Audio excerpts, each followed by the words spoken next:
తమ వైఫల్యాన్ని కప్పిపుచ్చుకోవడానికే ఈరోజు ఉద్దేశపూర్వకంగా మా నాయకుడు కేసీఆర్ గారికి ఆగమేఘాల మీద ఏదో ఆకాశం ఏదో కూలిపోయినట్టు 2 సంవత్సరాల కిందట విచారణ ప్రారంభమైతే 2 సంవత్సరాల కిందట కేసు పెడితే ఈరోజు కేసీఆర్ గారికి కేంద్ర బడ్జెట్ ప్రవేశపెట్టే రోజు తమ వైఫల్యాల్ని కప్పిపుచ్చుకోవడానికి 8+8 గుండు సున్నా అని రాష్ట్ర ప్రజలు మళ్లీ అంటారనే భయంతో కేవలం ఫోకస్ షిఫ్ట్ కోసమే ఈరోజు ఇక్కడ కేసీఆర్ గారికి ఒక ఆదివారం పూట అది కూడా విచారణ అని చెప్పి వారు ఎంబడబడ్డారు.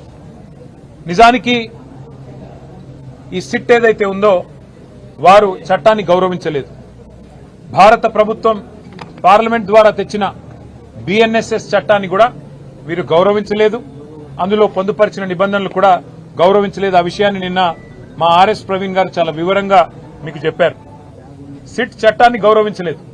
కానీ మేము ఒక బాధ్యత గల పార్టీగా, తెలంగాణ ప్రజల గొంతుగా, తెలంగాణ ప్రజల ప్రతినిధిగా పెద్దలు కేసీఆర్ గారు ఈరోజు సిట్ చట్టాన్ని గౌరవించకపోయినా, రాష్ట్ర ప్రభుత్వం ఆడిచ్చినట్టు ఆడుతున్నా కేసీఆర్ గారు మాత్రం చట్టం మీద, న్యాయం మీద ఉన్న గౌరవంతో పూర్తి స్థాయిలో ఇవాళ విచారణకు సహకరించి, ఆయనకు నిజానికి ఇక్కడ రావాల్సిన అవసరం లేదు. తాను నివాసం ఉండే చోటే నేను విచారణకు హాజరవుతాను అని చెప్తే ఏ కోర్టు అయినా వెంటనే తీర్పిస్తుంది. ఎందుకంటే గతంలో ఎన్నో ప్రెసిడెంట్స్ ఉన్నాయి. కానీ కేసీఆర్ గారు మాత్రం తాను ఏ తప్పు చేయలేదు కాబట్టి, మేము ఏ తప్పు చేయలేదు కాబట్టి నిజాయితీగా ఈరోజు వారు రావాల్సిన అవసరం లేకున్నా, అవసరమైతే న్యాయస్థానాన్ని ఆశ్రయించే అవకాశం ఉన్నా, చట్టాన్ని గౌరవించే ఒక రాజ్యాంగబద్దమైన పదవిలో ఉన్న గౌరవ ప్రతిపక్ష నాయకుడిగా, తెలంగాణ తొలి ముఖ్యమంత్రిగా, గౌరవ ప్రజాప్రతినిధిగా వారు ఈరోజు సిట్ కి సంపూర్ణంగా సహకరించారు. వారు అడిగిన ప్రతి ప్రశ్నకి స్పష్టంగా కుండబద్దలు కొట్టినట్టుగా సమాధానం ఇచ్చారు. ఈ రోజుతో నాకు అర్థమైన కాడికి, నాకు తెలిసిన కాడికి, మరి ఈ రాష్ట్రంలోని పోలీస్ యంత్రాంగానికి, ముఖ్యంగా ఈ రాష్ట్ర డీజీపీకి, సిట్ కి నాయకత్వం వహిస్తున్న పెద్దలకి ఒక విషయం తేటతెల్లమైందని నేను అనుకుంటా ఉన్నా. అసలు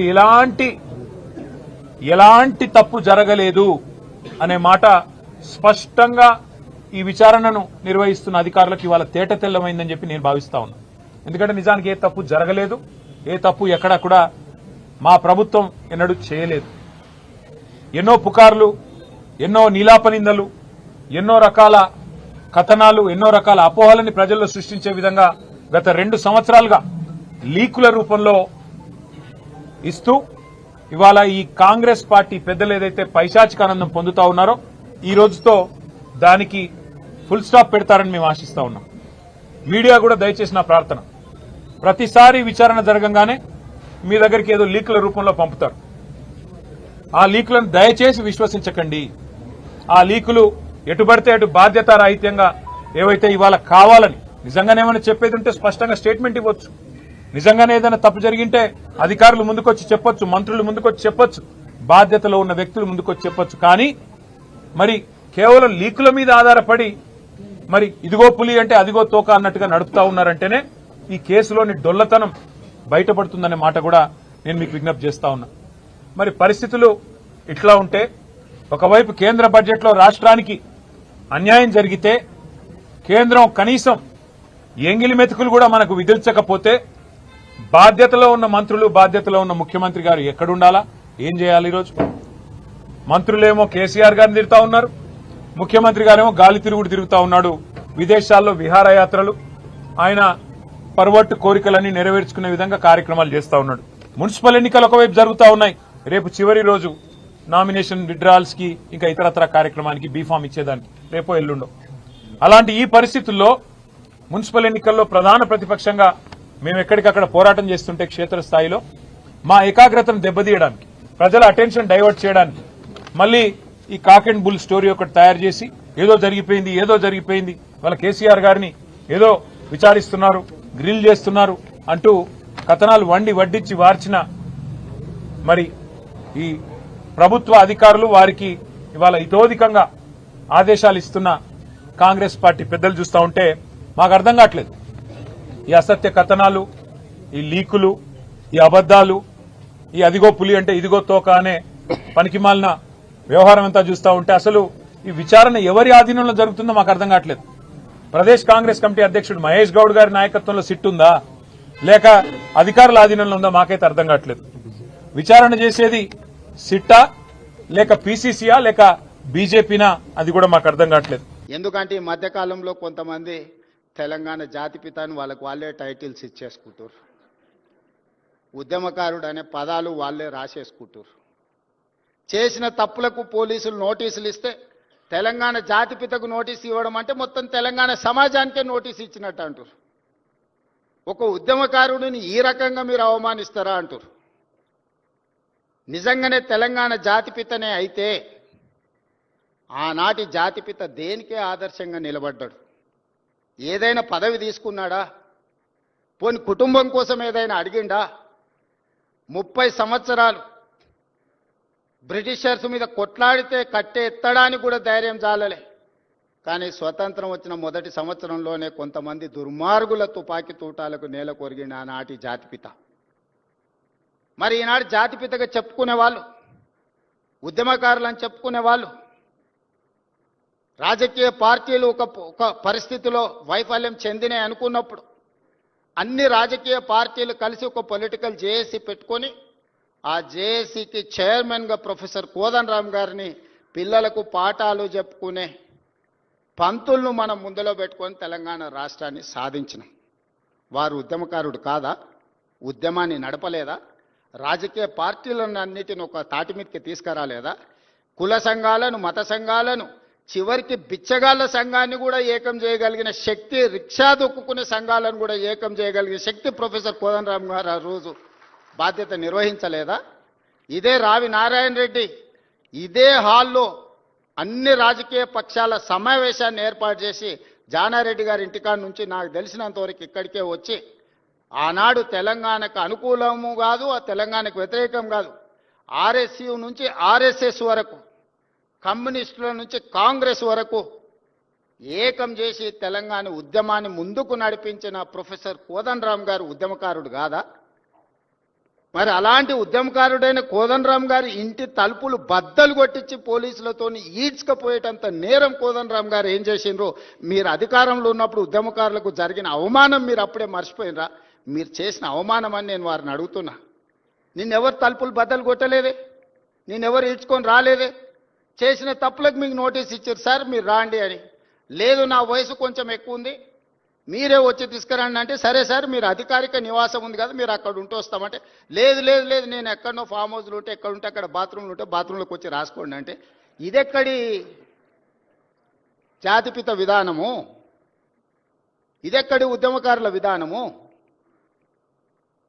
రావి నారాయణ రెడ్డి గారి కుటుంబము 500 ఎకరాల భూమిని కోల్పోయినారు. ప్రపంచంలో ఎక్కడైనా స్వేచ్ఛ కోసము,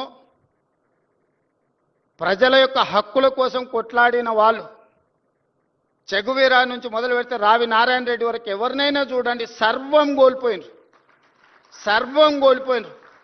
నేల కొరిగిన వాళ్ళు వేలాది మంది ఉన్నారు. ఆస్తులు అంతస్తులను సర్వం త్యాగం చేసిండ్రు. కుటుంబానికి నిల్వ నీడ లేకుండా ఉన్నదంతా ప్రజలకు పంచిచ్చిన వాళ్ళను ఉద్యమకారులు అన్నారు, జాతిపితలు అన్నారు.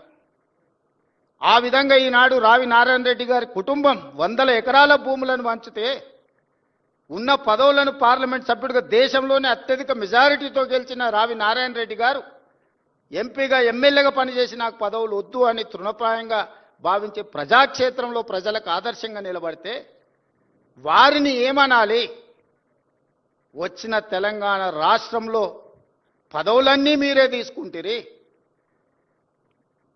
100 ఎకరాల ఫామ్ హౌజులు మీకే వచ్చే, టీవీలు మీకే వచ్చే, పేపర్లు మీకే వచ్చే, వేల కోట్ల రూపాయల వ్యాపారాలు మీకే వచ్చే, ఉన్న పదవులన్నీ మీరే పంచుకుంటారు, చేయాల్సిన తప్పులన్నీ మీరే చేస్తారు, పంచుకోవాల్సిన కాంట్రాక్టులన్నీ మీరు పంచుకున్నాక మీరెట్లా జాతిపిత అవుతారు, మీరెట్లా ఉద్యమకారుడు అవుతారో నాకు అర్థం కాలే. ఒకవేళ మీరే జాతిపిత, మీరే ఉద్యమకారులు అయితే రావి నారాయణ రెడ్డి గారు, ప్రొఫెసర్ కోదండరామ్ గారు సుప్రీంకోర్టు జడ్జిగా జస్టిస్ సుదర్శన్ రెడ్డి గారు తెలంగాణ రాష్ట్ర ఏర్పాటు ప్రక్రియలో అవసరమైతే తన బాధ్యతను కూడా పక్కన పెట్టి ఎవరేమనుకున్నా సరే ఈసారి ప్రజలకు స్వేచ్ఛ రావాల్సిందే, సామాజిక న్యాయం జరగాల్సిందే, సమానమైన అవకాశాలు రావాల్సిందే అని ముందుకొచ్చిన జస్టిస్ సుదర్శన్ రెడ్డి గారు లాంటి వాళ్ళని ఏమనాలి? దయచేసి ప్రజలు తిరస్కరించినప్పుడు అర్థం చేసుకోవాలి. ప్రజాక్షేత్రంలో మీరే స్వయంగా ఎమ్మెల్యేకి ఓడిపోయినప్పుడు, పార్లమెంటు ఎన్నికల్లో మీకు ప్రజలు ఒక్క సీటు కూడా ఇవ్వలేదన్నప్పుడు, ప్రజల తిరస్కరణకు మీరు గురైనరు. కానీ ప్రజలు ఓటేయక ప్రజలే తప్పు చేసిండ్రన్న ఆ నేరాన్ని ప్రజల మీద మోపడానికి ప్రయత్నం చేస్తే ఇదెక్కడి ప్రజాస్వామ్యము, ఇదెక్కడి జాతిపిత, ఇదెక్కడి ఉద్యమకారుడి ఆలోచన? నాకైతే అర్థం కాలే. ప్రజల తిరస్కరణకు గురైనప్పుడు ప్రజాస్వామిక విలువలను గౌరవించే వాళ్ళు ఎవరైనా ఉంటే నేను చేయగలిగిన ప్రయత్నం చేసినా ఇప్పుడు ప్రజలు తిరస్కరించిండ్రు కాబట్టి హుందాగా ప్రజాక్షేత్రంలో నుంచి నేను తప్పుకుంటున్నా అని ముందుకొచ్చి ప్రకటిస్తే కొంతైనా మీ గౌరవం నిలబడుతుంది. ప్రజాస్వామ్యంలో ప్రజాస్వామ్యానికి స్వేచ్ఛ ఉన్నది, క్రిమినల్ కాన్స్పిరసీకి స్వేచ్ఛ లేవు. డెమోక్రటిక్ ప్రాసెస్లో ప్రజాస్వామిక విలువలు ప్రజలు లేదా ప్రజాప్రతినిధులు స్వేచ్ఛగా ప్రజాస్వామ్య పరిమితికి లోబడి వారి అభిప్రాయాలను వ్యక్తపరచడానికి మాత్రమే స్వేచ్ఛ ఉంది తప్ప నేరాలు చేస్తాం, ఆ నేరాలను మీరు అడగొద్దు, మీరు విచారించొద్దు అనే స్వేచ్ఛ, క్రిమినల్ ఫ్రీడమ్ లేదు అని నేను భావిస్తున్నా.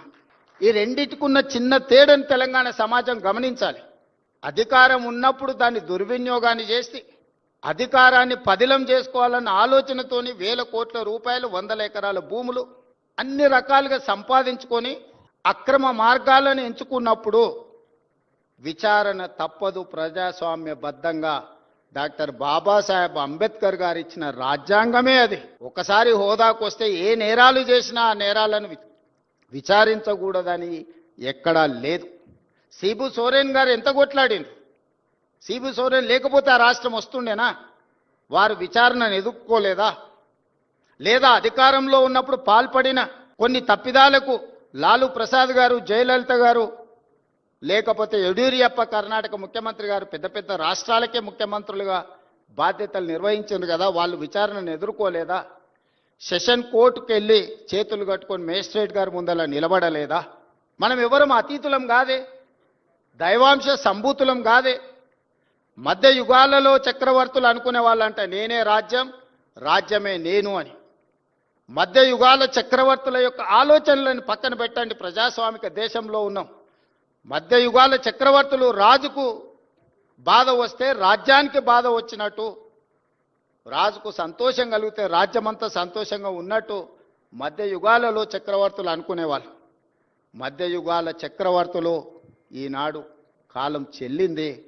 ఈరోజు ప్రజాస్వామిక బద్ధంగా జరిగే విచారణలు ఎవరైనా ఎదుర్కోవాల్సిందే.